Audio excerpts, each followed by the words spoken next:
Nous allons passer donc à la petite rubrique, donc la petite nouveauté de la semaine, générique.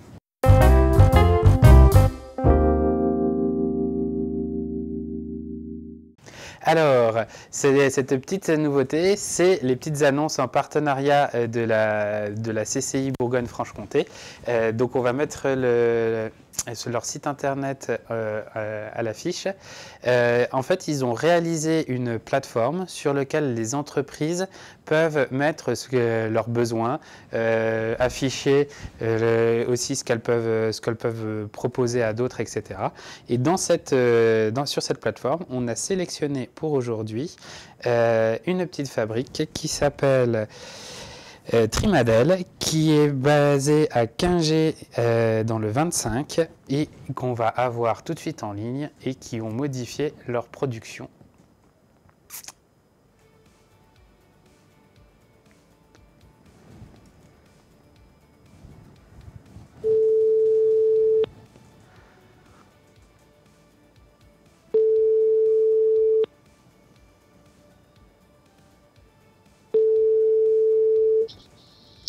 Oui, bonjour. Oui, bonjour Madame Moutarde.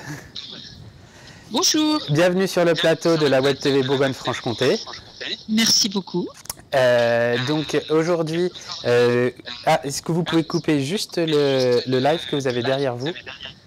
J'ai pas de live, j'ai une oreillette, alors je vais peut-être l'enlever. Ah, d'accord. Parce que j'ai rien du tout. Attendez. Ok. Et du coup, vous... Comme ça, c'est mieux? Oui, c'est mieux, merci. Ok. Donc vous produisez actuellement des produits d'entretien pour le cuir. Oui. Alors, comment elle est organisée votre entreprise et qu'est-ce que vous faites dans les temps normaux? Alors, nous sommes ce qu'on appelle une TPE, c'est-à-dire une très petite entreprise artisanale. D'accord. Donc aujourd'hui, nous sommes moins de 10 salariés dans l'entreprise. Oui. Nous fabriquons en temps normal, donc c'est une entreprise familiale qui a été reprise par Sébastien Beauce, et nous fabriquons en temps normal des produits pour entretenir le cuir, c'est-à-dire des graisses, des laits, des crèmes, des savons. D'accord. Voilà, notre métier, c'est de travailler en grande majorité avec des professionnels. À 95%, nous travaillons avec des professionnels qui eux-mêmes sont pour la plupart des fabricants de selles d'équitation. Mais on intervient aussi auprès de bottiers, maroquiniers, selleries automobiles, selles de vélo sur mesure et tous les secteurs et toutes les niches où il y a du cuir. D'accord. Voilà un petit peu ce que l'on fait. Et votre particularité, c'est que les produits, c'est vous qui les fabriquez? Alors nous, on fabrique tout ici. Voilà. Et notre particularité, un petit peu au-delà de ça, du fait que nous soyons artisanaux, voilà, une entreprise artisanale, c'est que on fait très attention à ce qu'on met. Voilà, on met un point d'honneur à ne pas mettre n'importe quelle matière première dans nos produits et on évite les produits extrêmement agressifs. Il faut savoir que nous, aujourd'hui, dans notre gamme de produits, on n'a que 3 produits qui sont pictogrammés, c'est-à-dire avec un pictogramme de dangerosité, qui sont un imperméabilisant solvante et des cirages cire glacés dans lesquels on est obligé de mettre un solvant dans la formulation. Tous les autres produits ne sont pas pictogrammés. Voilà, et ça, c'est une chose à laquelle on est très attaché. D'accord. Et du coup, pendant cette crise-là, comment vous vous êtes retrouvé sur les petites annonces de la CCI et qu'est-ce que vous avez modifié dans votre production? Alors, c'est tout bête. Il faut savoir déjà que depuis la période de confinement, nos commandes ont été mises en suspens. Donc, on est en arrêt total d'activité de notre côté. D'accord. Et puis le réseau, les connaissances font qu'on s'est rendu compte que les pharmaciens qui fabriquaient les solutions hydroalcooliques dans leur officine manquaient cruellement d'emballage. C'est-à-dire ils peuvent fabriquer, mais ils n'ont rien pour conditionner. Donc ce qu'on a commencé par faire, c'est céder nos emballages aux pharmacies. Mmh. Et puis de là, on s'est rendu compte qu'il manquait de matières premières, entre autres de glycérine. Et nous, on a une glycérine qu'on appelle une glycérine Codex, qui est de haute qualité. Donc, on l'utilise dans nos fabrications. On a cédé notre glycérine. Et de fil en aiguille, nos fournisseurs et d'autres fournisseurs nous ont dit, voilà, nous, on peut aussi vous céder de l'alcool et puis de l'eau purifiée pour fabriquer la solution hydroalcoolique. Donc, on a demandé l'accord. Donc, dans ces cas-là, on travaille avec préfecture, ARS, l'agence régionale de santé, les douanes, l'Adréal, et tous ces acteurs-là, en moins de 8 jours, nous ont accordé l'autorisation de fabriquer la solution hydroalcoolique. Voilà, ça s'est fait relativement vite, on va dire.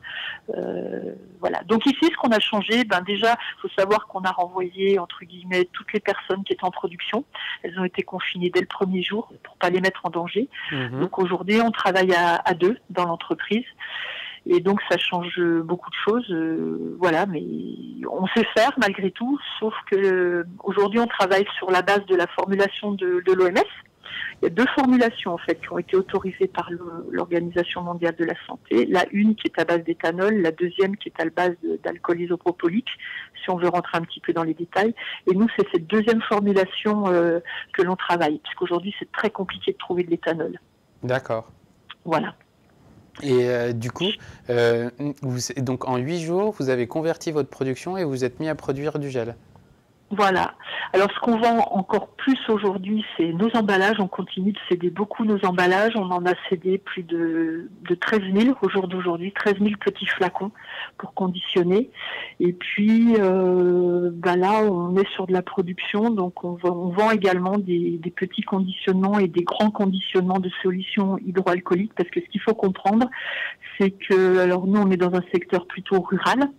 Et il y a beaucoup de petites entités, mais même en ville, prenez une ville comme Besançon ou des villes avoisinantes qui ne sont pas des grosses métropoles, et même dans ces endroits-là, il y a des gros manques. Voilà, on parle, c'est-à-dire qu'ils sont approvisionnés de manière parcimonique, et du coup, il y a du manque. Il y a du manque dans les emballages, il y a du manque dans les matières premières, il y a du manque dans les solutions. Donc nous, si vous voulez, on n'a pas vocation à inonder le marché national ou autre. On essaye de travailler sur notre secteur parce qu'on n'a pas une grosse capacité de production. Vous en produisez combien par jour ? On n'en est pas par jour. Nous, si on arrive à produire 1500 litres de solutions sur la globalité, ce sera tout. Donc après, on a des pharmaciens qui passent régulièrement parce que leurs commandes n'arrivent pas. Voilà, donc ils sont tout contents de nous trouver quand même. Et puis nous, on est contents parce que c'est une façon de participer à la détresse qu'il y a en ce moment, quoi. Alors, si on veut vous aider en vous donnant des conditionnements ou de la matière première, ou vous passez commande, on vous contacte comment ? Alors, le plus simple, c'est par mail. On a un mail, c'est Trinadel, le nom de l'entreprise, @orange.fr. Voilà, on est dessus sur l'écran toute la journée, donc on reçoit les réponses, les demandes en temps. D'accord. Alors, et comment un particulier, est-ce qu'il peut commander du gel chez vous ? Non, alors nous, on ne s'adresse pas aux particuliers, tout simplement parce qu'on n'a pas assez de production. D'accord. Et puis, voilà, on a ciblé dans un premier temps... Donc le particulier doit passer par son pharmacien. Voilà, ouais, pharmacie, oui. D'accord. On peut pas nous inonder, je dirais, le marché des particuliers. On n'a pas la capacité. Et une autre question d'un internaute, est-ce que vous pouvez aider une entreprise à se mettre à produire, leur expliquer comment il faut faire pour se mettre à produire du gel ? Alors ça, on peut pas, ils peuvent nous appeler puis on peut leur expliquer. Il faut savoir une chose, c'est que il y a un protocole. Déjà, on a un arrêté sur lequel on se base. C'est l'arrêté du 13 mars 2020. C'est le ministère qui l'a édité et qui explique exactement ce que l'on a le droit de faire. C'est là qu'apparaissent les formulations de l'OMS. À partir de là, il y a un protocole. C'est-à-dire qu'il suffit pas de mélanger les matières. Il y a une façon de faire. Et si une entreprise veut se lancer dans la fabrication de solutions hydroalcooliques, il faut qu'elle prenne contact avec différents organismes. Il y a la préfecture, l'agence régionale de santé, l'ADREAL, la direction de l'environnement, voilà pour faire simple, et les douanes si elle veut travailler la formule à base d'éthanol. Voilà. Donc nous, on peut juste expliquer le côté extrêmement pratique des choses, mais les autorisations, c'est pas nous qui les donnons. D'accord. Et il y a un internaute qui redemande, donc pour un particulier, même s'il prend un conditionnement de 10 litres, il ne peut pas passer par vous? Non, en fait, on ne peut pas le faire. Enfin, je ne sais pas où il habite, mais nous, aujourd'hui, on ne le fait pas parce qu'on arrive déjà à la limite de ce qu'on peut faire. Et là, on a énormément de demandes de professionnels et les professionnels sont vraiment en détresse. Il n'y a pas que les pharmacies, on a contacté aussi des centres hospitaliers. on a contacté des maisons de retraite. Enfin, on se met à disposition de ces gens-là parce que le particulier aujourd'hui, il a la possibilité malgré tout d'acheter auprès de pharmacies, peut-être même dans des grandes surfaces. Il arrive encore à pouvoir trouver des choses, ce qui n'est pas le cas malheureusement des professionnels de la santé. Eh ben, on ne va pas vous embêter plus longtemps et vous ralentir dans votre production. Un grand merci en tout cas d'avoir participé à ces missions et puis bon courage pour la production. Eh ben, c'est moi qui vous remercie de nous avoir invités. Bonne journée à vous tous. Vous aussi. Au revoir, merci. madame. Au revoir.